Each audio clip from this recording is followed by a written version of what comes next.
Coach Tim Cone walang balak magdagdag, magbawas o magpalit ng players. Update naman sa ating idol kay Soto, tumitira na ng leg exercise.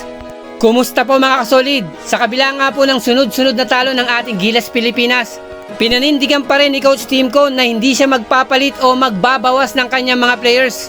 Ang nakikita kong dahilan dito, maaaring yung chemistry, familiarity na kanyang binubuo sa kanyang Gilas Pilipinas. Okay, noted yan. Pero bakit ganito ang nangyayari? Hindi niya lubos na ginagamit itong si Kevin Kiambao, si Carl Tamayo.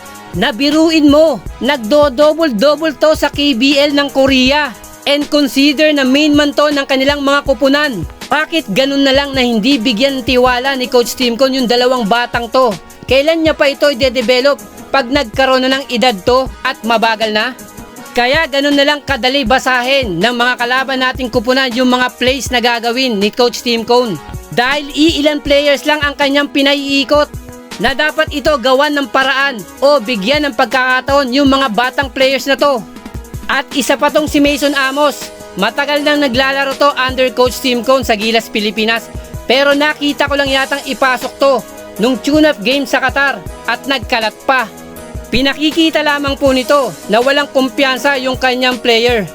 Na dapat sa ganitong tune-up game, sila po yung hinahasa, yung mga bench players natin at mga bata.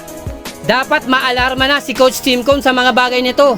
Kinakailangan natin yung contribution ng mga batang Carl Tamayo at Kevin Kiambao. Nakasabayan po ng ating idol kay Soto. At sa ibang istorya, eto, bumabanat na ang ating idol kay Soto ng leg exercise na mukhang nag-uumpisa na yung kanyang rehabilitation. In specific, pagpapalakas ng kanyang leg. Ganon din ang kanyang tuhod na na-injury. Na maganda pong pangitain to sa ating idol kay Soto. Bukod sa naglilift na siya ng mabigat na barbell, pinakita niya rin yung tuck build niya na upper body. At sa bagong video nga nila, eto nagle-leg press na ang ating idol kay Soto. Tila nag-uumpisa na siyang palakasin yung kanyang lower body. At tila may mensahe payag na gagawin nila ang lahat. Makaabot lamang po ang ating idol kay Soto sa FIBA Asia Cup Championship sa Agosto. Maraming salamat po and God bless.